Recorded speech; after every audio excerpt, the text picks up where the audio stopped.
اعوذ باللہ من الشیطان الرجیم بسم اللہ الرحمن الرحیم اللہم صلی علی سیدنا و مولانا محمد مبارک وسلم۔ تو ایک اور نئی ویڈیو کے ساتھ آپ کی خدمت میں حاضر ہوا ہوں۔ تو شروع کرتے ہیں آج کا ٹاپک صبر اور نماز سے۔ تو قرآن پاک میں اللہ پاک فرماتا ہے اور صبر اور نماز سے مدد چاہو، اور بے شک نماز ضرور باری ہے مگر ان پر نہیں جو دل سے میری طرف جھکتے ہیں۔ تو ان پر نہیں جو دل سے میری طرف جھکتے ہیں۔ اور سورۃ الاعلیٰ میں اللہ پاک فرماتا ہے بسم اللہ الرحمن الرحیم، بسم اللہ الرحمن الرحیم، قد افلح من تزکا وذکر اسم ربہ فصلی۔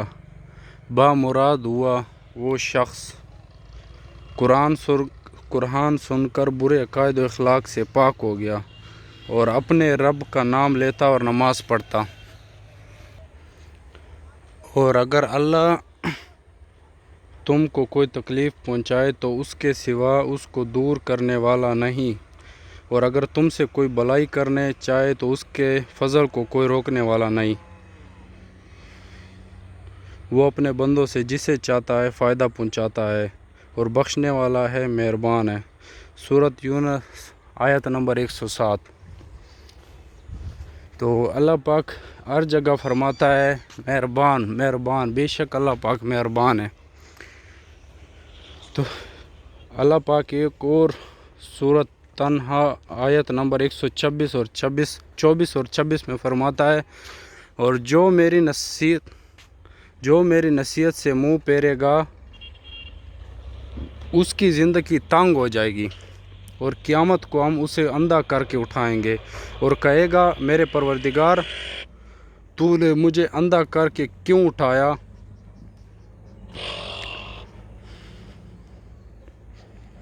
تو نے مجھے اندھا کر کے کیوں اٹھایا؟ میں تو دیکھتا بالتا تھا۔ اللہ فرمائے گا ایسا ہی چاہیے تھا، تیرے پاس ہماری آیتیں آئیں اور تو نے ان کو بلا دیا، اس طرح آج ہم تجھ کو بلا دیں گے۔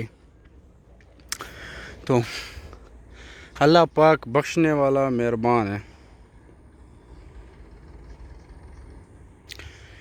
ایک اور آیت میں اللہ پاک فرماتے ہیں سورۃ الاعراف میں، اے پیغمبر صلی اللہ علیہ وآلہ وسلم اپنی بیویوں اور بیٹیوں اور مسلمانوں کی عورتوں سے کہہ دو کہ باہر نکلا کریں تو اپنے چہروں پر چادر لٹکا کر گھونگھٹ نکال لیا کریں، یہ چیز ان کے لیے موجب شناخت ہوگی تو کوئی ان کو ایذا نہ دے گا، کوئی ان کو ایذا نہ دے گا، اور اللہ بخشنے والا مہربان ہے۔ اللہ پاک ہر جگہ پہ فرماتا ہے، ہر جگہ پہ اللہ پاک بخشنے والا اور مہربان ہے۔ تو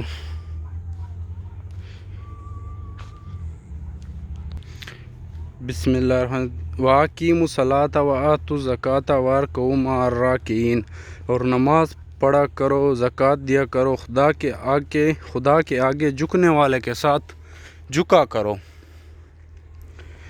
اور ایک اور آیت ہے سورۃ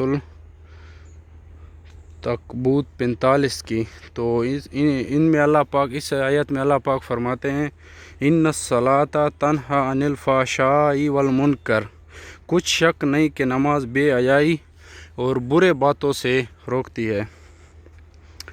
اور نماز کو کبھی نہ چھوڑے، کیونکہ اس لیے کہ قبروں میں لاکھوں لوگ ترس رہے ہیں کہ دوبارہ زندگی مل جائے تاکہ اللہ کے لیے ایک سجدہ کر لیں۔ اللہ ہم سب کو پابندی سے نماز پڑھنے والا بنا دیجیے، آمین۔ تو دوستو، نماز کی پابندی کرنی چاہیے۔ نماز جنت کی کنجی ہے، نماز بے حیائی سے روکتی ہے۔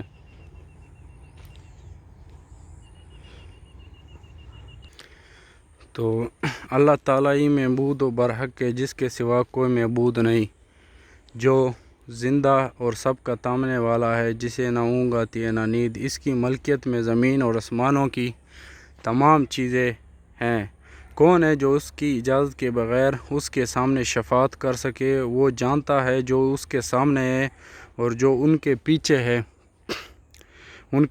وہ اس کے علم میں سے کسی چیز کا احاطہ نہیں کر سکتا مگر جتنا وہ چاہے۔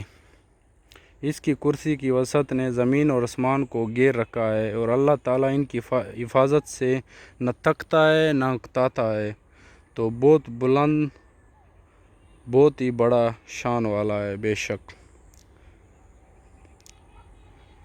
انہو کان بی عفیا، بلا شبہ میرا پروردگار مجھ پر مہربان ہے۔ تو اللہ پاک ہر جگہ فرماتا ہے مہربان کا نام، تو بے شک اللہ پاک غفور الرحیم ہے، مہربان ہے، نہایت رحم کرنے والا ہے۔ اگر کوئی دل سے معافی مانگے بے شک اللہ پاک معاف کر دیتے ہیں۔ اور من یتوکل علی اللہ فہو حسبہ، جو اللہ پر بھروسہ کرے گا وہ اس کے لیے کافی ہوگا۔ سورۃ الطلاق آیت نمبر 3۔ یا بسم اللہ الرحمن الرحیم، یا ایھا الذین آمنوا اطیعوا اللہ واطیعوا الرسول ولا تبطلوا اعمالکم۔ اے ایمان والو، اللہ کی اطاعت کرو اور رسول کی اطاعت کرو اور اپنے اعمال کو برباد نہ کرو۔ سورۃ محمد 47-33 آیت نمبر۔ بسم اللہ الرحمن الرحیم، انما یعمر مساجد اللہ من آمن باللہ والیوم الآخر واقام الصلاۃ وآتى الزکاۃ۔ اللہ کی مسجدوں کو تو وہی لوگ آباد کرتے ہیں جو اللہ اور یوم آخرت پر ایمان لائے ہوئے ہیں اور نماز قائم کرے اور زکوٰۃ دیں۔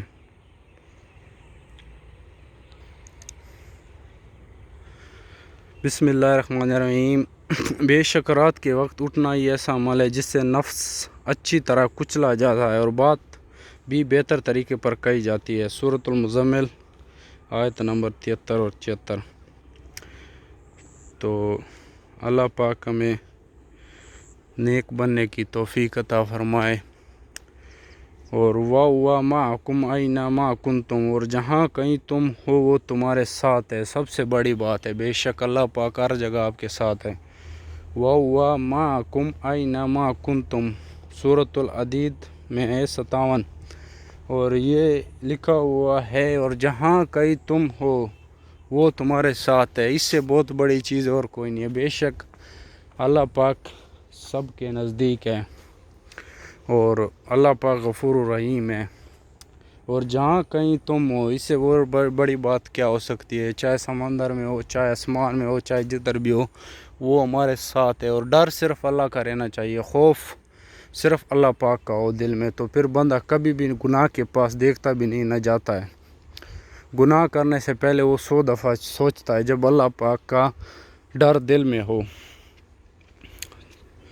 تو یہی بات ہے، پرہیزگاری اس کو کہتے ہیں، اللہ پاک کی فرما برداری اور اللہ پاک کے حکموں کو ماننا چاہیے، اور اللہ پاک کے جو خوف ہے اس کو دل میں رکھنا چاہیے، کیونکہ بروز قیامت اللہ پاک کہتا ہے ہم آپ کو دوبارہ زندہ کریں گے، اور پھر اس ٹائم جو ہے نا بندے کو سوچنا چاہیے کہ ڈر ہونا چاہیے اللہ پاک کا دل میں کہ اللہ پاک کے سامنے جواب دے ہوں گے ہم انشاءاللہ۔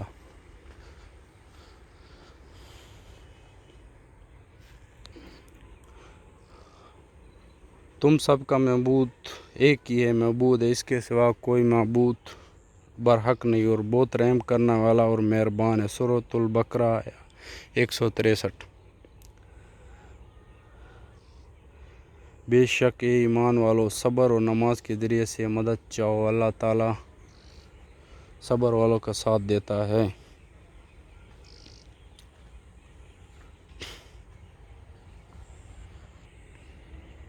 اور کسی کام کیا نسبت نہ کہنا کہ میں اسے کل کر دوں گا، مگر انشاءاللہ کہہ کر، یعنی اگر اللہ چاہے تو کر دوں گا۔ اور جب اللہ کا نام لینا بھول جاؤ تو یاد آنے پر لے لو، اور کہہ دو کہ امید ہے کہ میرا پروردگار مجھے اس سے زیادہ بھی ہدایت کی باتیں بتائے۔ سورۃ الکاف تو اللہ پاک فرماتا ہے انشاءاللہ کہے کرے، بندہ یہ نہ کہے کہ میں یہ کام کروں گا کل. ایک تو یہ بات بھی غلط ہے، دوسری بات یہ بھی صحیح نہیں ہے کہ بندہ کہے میں یہ کام کروں گا لازمی. صرف انشاءاللہ کہنا چاہیے اگر اللہ چاہے یہ لازمی ہر حالت میں انشاءاللہ کہنا چاہیے. باقی یہ نہ کہیں کہ میں یہ کام کروں گا کل. تو یہ اللہ پاک قرآن پاک کی میں نے کچھ باتیں آپ سے شیئر کی ہے، تو انشاءاللہ اللہ پاک ہمیں اس پر عمل کرنے کی توفیق عطا فرمائے. شکریہ. اگر ویڈیو پسند آئے تو چینل کو سبسکرائب کر دیں اور بیل آئیکن پر پریس کر دیں. شکریہ.